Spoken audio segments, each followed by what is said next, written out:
Hey everyone, DJ Porkchop hanging out with you. Hey, I wanted to bring you another quick little video.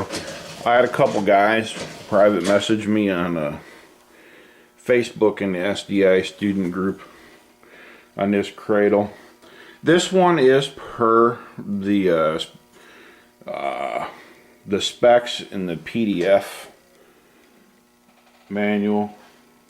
This would ordinarily be out in my garage. It's kind of cold right now. It's like 37 degrees out. Well, I feel like trying to heat the garage tonight. But a guy asked me, does it spin like Midway USA's? Yes, it does. The all thread stays stationary. I ground down the all thread into a tip. If you notice, there's holes in the stock. By the way, this is a Weatherby stock. It's a reject from the company. But that is a Weatherby. Look how bad they jacked up the cheek piece and my bad checkering job. But that is Weatherby stock. 3-inch PVC cap. Normally, I have some foam sticking in there in the end. If this were a production gun stock, a real gun, I would have the end of that protected with some foam.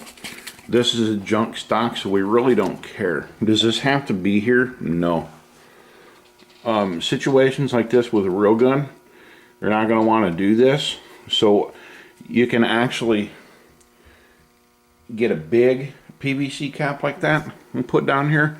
Or I've seen people build little wooden boxes and put padding in there to hold the end of a buttstock. This one here moves all the way up to the center. That way, if you need to do just a part of a shotgun stock, you know, from here to here of the shotgun, that's exactly perfect.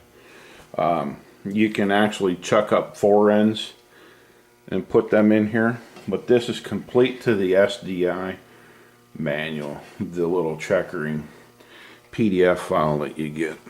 So that's about all I got to say about that. One thing I did notice, by the way, and these little clamps are generic. They come from Harbor Freight. But man, I love these things. They work awesome. From Harbor Freight, them babies are awesome. And they're cheap. I think I paid like $2-3 for that. But anyway, the schematics, they list the parts. But whenever I got to figuring, they only listed enough parts to build half of a cradle. So I had to double the parts list. And I think the only difference in mine is the one in the PDF.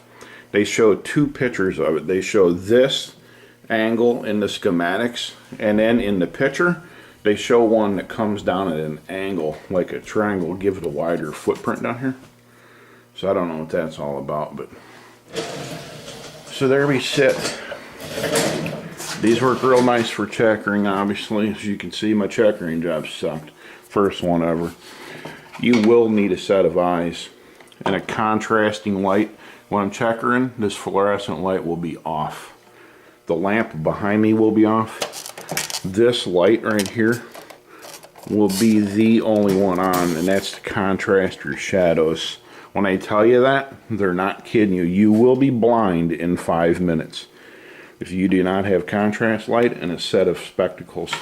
These I got from Harbor Freight too. They're kind of garbage. I recommend, like with my eyes, as bad as they are, I need a 4 times magnification. And I have to get right here on the stock with these to see it.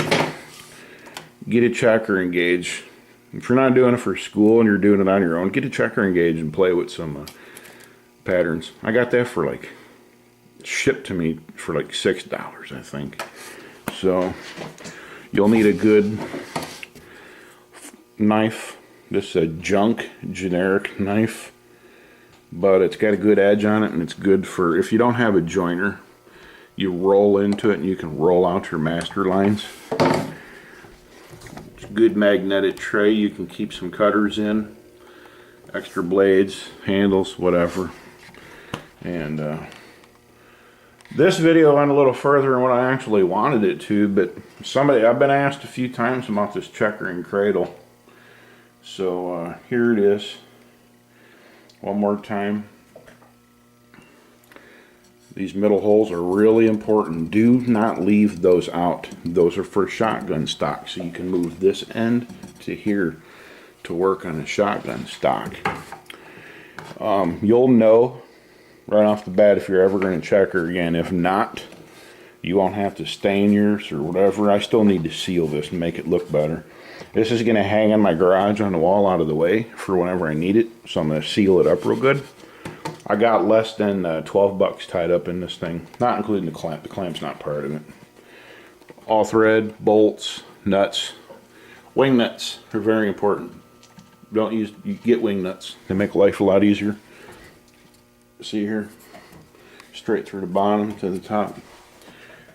And there you have it, folks. One checkering cradle that does pivot like Larry Potterfield from Midway USA. And I'm not going to use this catch line because I don't want an infringement lawsuit. Take care, everyone. Bye.